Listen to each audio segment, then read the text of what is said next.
I will refer to a few grammatical concepts in this lesson, so it might be an idea to be aware of them before we start.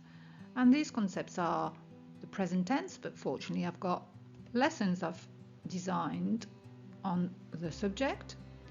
You have the imperfect tense, the future tense, and adjectives.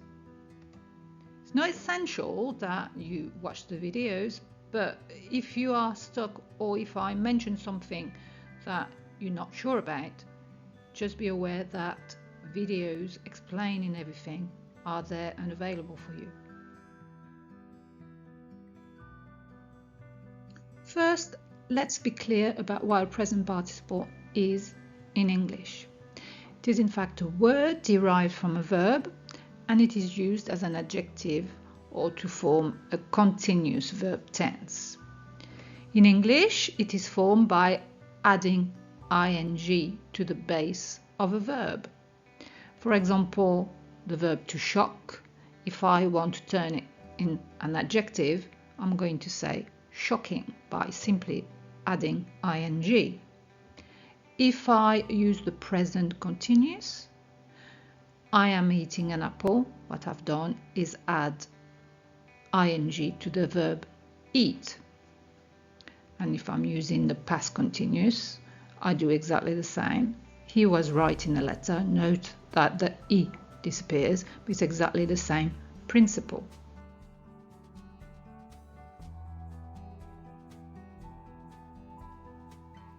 I wanted to briefly point out that the present participle is not to be mistaken with a gerund. Now, the gerund looks the same, it ends in ing, but it has a different function, the function of a noun.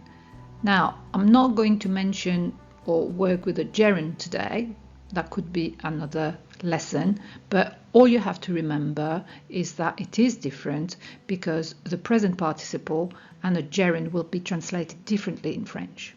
But for today, we are going to focus on the present participle. To form a present participle in French, you need to take the new form of the present tense. So here in that table, I've given you some example. For ER verbs, I've got danser, that becomes nous dansons. For IR verbs, you've got finir, that becomes nous finissons. For ARI verbs, you've got vendre, that becomes nous vendons. And I've also listed a few irregular verbs, nous faisons, nous prenons, nous voyons. Next, you need to get rid of all the signs of nous, including nous itself and its endings. It leaves you with a stem to which you're going to add the ending en, A-N-T, pronounced en. That's the equivalent of your ing in English. The translation, therefore, is going to be for dansant, dancing, finissant, finishing, vendant, selling, faisant, doing, prenant, taking, voyant, seeing.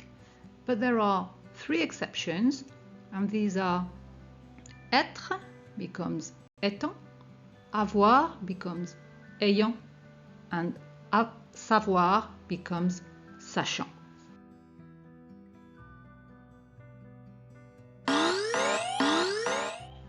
Continuous tense verbs are not translated by the present participle in French. That's very important because what I've come across with my students over the years is that they were tempted to translate word for word. So if I take the sentence, I am eating, they translated I am eating, je suis mangeant.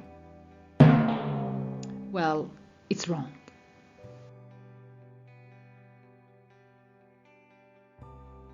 When you say I am eating, you are describing an action that is happening now as you're talking.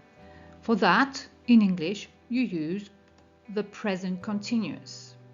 And in French, the present continuous will look like that. Je mange, and it's in fact the the present tense. If you say I was eating, this time you're describing an action that was happening in the past, you use in the past continuous.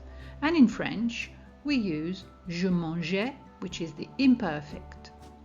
As for I will be eating, it is what we call the future continuous, an action that will happen in the future.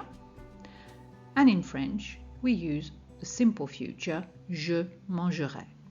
So do not translate word for word. The ing doesn't always translate as a present participle. So when do we use a present participle? If you want to talk about an action that is happening while another is happening, for example, ils sifflaient en travaillant, they were whistling while working, then you use a present participle. Here, the action described by the present participle, working, happens at the same time as the action described by the main verb. Note that in this case, we add a preposition, the preposition en, that sounds actually the same as the ending of the past participle, en. And en here means while.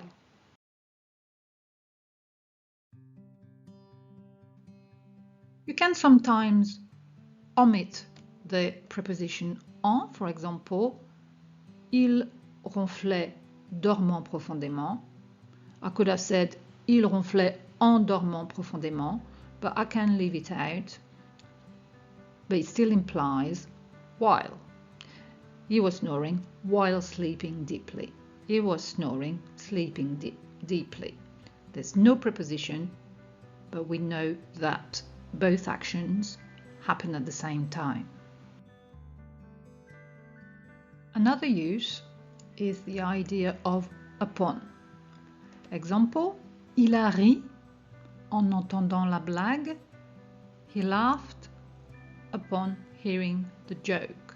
Here we've got en, that means upon, en entendant, upon hearing. The action described by the main verb, laughed, il a ri, happens as a result of the action described by the present participle, hearing. And it implies also that it happened immediately before or almost at the same time. So, upon hearing, en entendant. As. So if I take this example, ayant une migraine, il s'est couché. Having a migraine, he went to bed. We've got ayant, having, where in both cases, English and French, it means that the action described by the verb, went to bed, il s'est couché, happens as a consequence of the action described in the present participle, having a migraine. Therefore, I could say, as he had a migraine, he went to bed. He went to bed as a consequence of having a migraine.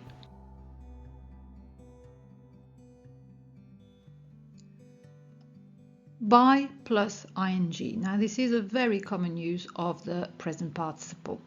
If I give you this example, il a perdu du poids en évitant le sucre.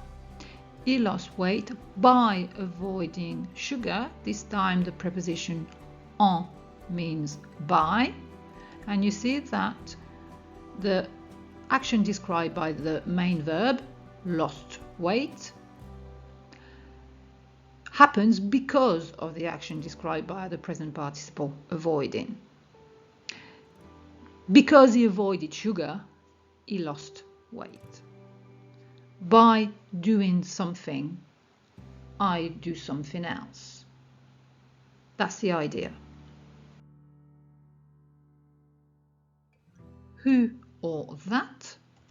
If I take this example, les gens qui voyagent vers la France, the people who travel towards France, can be changed into les gens voyageant vers la France, people traveling towards France.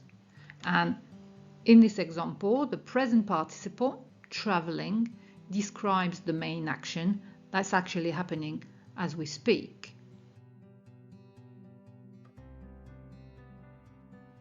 Present participles can also be used as adjectives.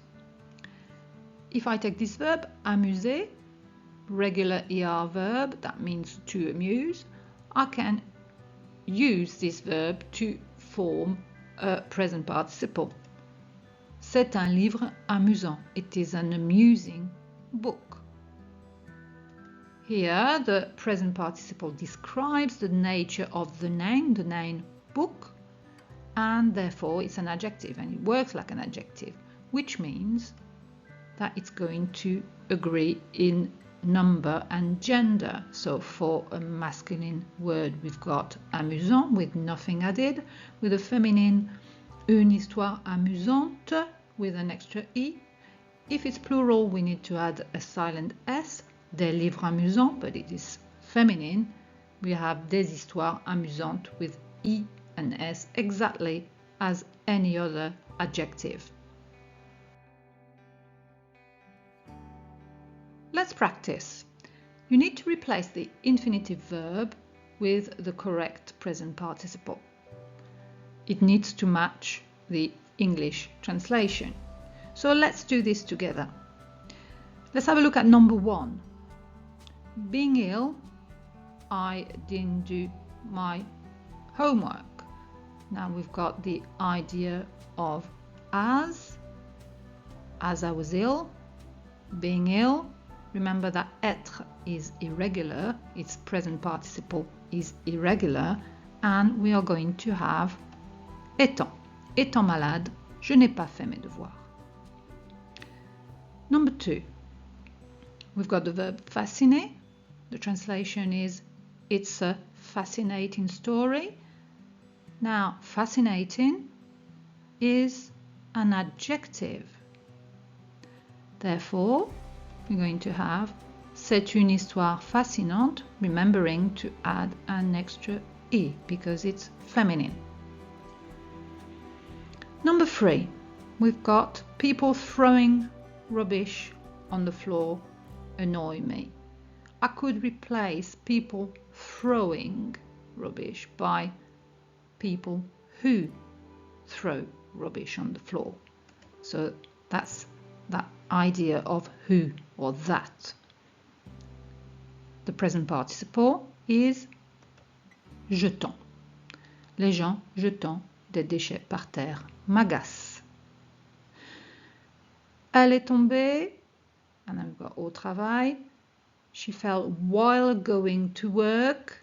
So we've got the idea of while. We need the little preposition en. Therefore, we're going to have elle est tombée en allant au travail. You will make progress by practicing. Again, we will need the little preposition en. It's the idea of by plus ing. Vous ferez des progrès en pratiquant. And for number 6, we've got to. The first one refers to while he was eating, making a noise. So while he was eating, he was making a noise, but the noise happened to be disgusting, which is this time an adjective. So we've got the idea of while, an adjective. Therefore, we're going to have il mangeait faisant un bruit dégoûtant.